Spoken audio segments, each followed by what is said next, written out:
আমরা প্রাথমিকভাবে আমাদের অন্তর্বর্তীকালীন সরকারের জন্য সরকারের প্রধান উপদেষ্টা হিসেবে সর্বজন গ্রহণযোগ্য নোবেল পুরস্কার বিজয়ী আন্তর্জাতিক খ্যাতিসম্পন্ন ব্যক্তিত্ব ডক্টর মোহাম্মদ ইউনূসের নাম প্রস্তাব করেছিলাম।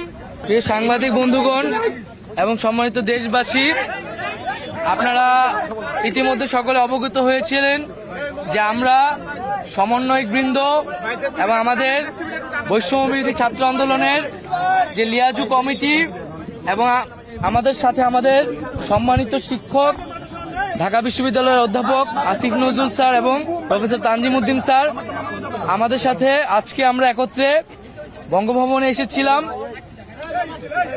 মহামান্য রাষ্ট্রপতি এবং সেনাবাহিনী, বিমান বাহিনী এবং নৌবাহিনী তিন বাহিনী প্রধানের সাথে আমাদের দীর্ঘ সময় বর্তমান পরিস্থিতি এবং অন্তর্বর্তীকালীন সরকার নিয়ে আলোচনা হয়েছে।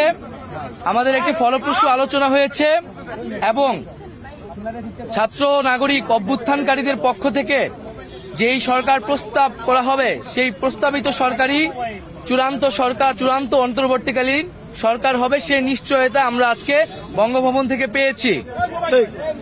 আমরা প্রাথমিকভাবে আমাদের অন্তর্বর্তীকালীন সরকারের জন্য সরকারের প্রধান উপদেষ্টা হিসেবে সর্বজন গ্রহণযোগ্য নোবেল পুরস্কার বিজয়ী আন্তর্জাতিক খ্যাতিসম্পন্ন ব্যক্তিত্ব ডক্টর মোহাম্মদ ইউনূসের নাম প্রস্তাব করেছিলাম এবং আজকে মহামান্য রাষ্ট্রপতিও সম্মতি দিয়েছেন ডক্টর মোহাম্মদ ইউনূসকে প্রধান করেই অন্তর্বর্তীকালীন সরকার দ্রুত সময়ের মধ্যে গঠন করা হবে।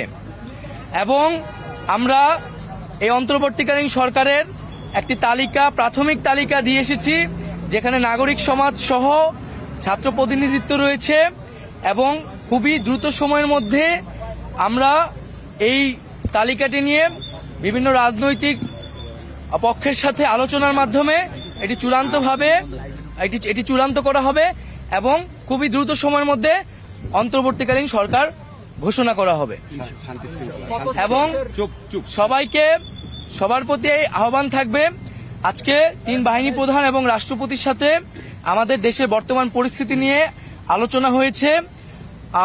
রাষ্ট্রপতি এবং মহামান্য রাষ্ট্রপতি এবং তিন বাহিনীর প্রধান অভ্যুত্থানকারী ছাত্র নাগরিকদেরকে সম্মান জানিয়েছেন এবং পাশাপাশি দেশে যে ধরনের পরিস্থিতি চলছে, অরাজকতা এবং সহিংসতা আমরা দেখছি নানা ধরনের, তার প্রতি গভীর উদ্বেগ প্রকাশ করেছেন।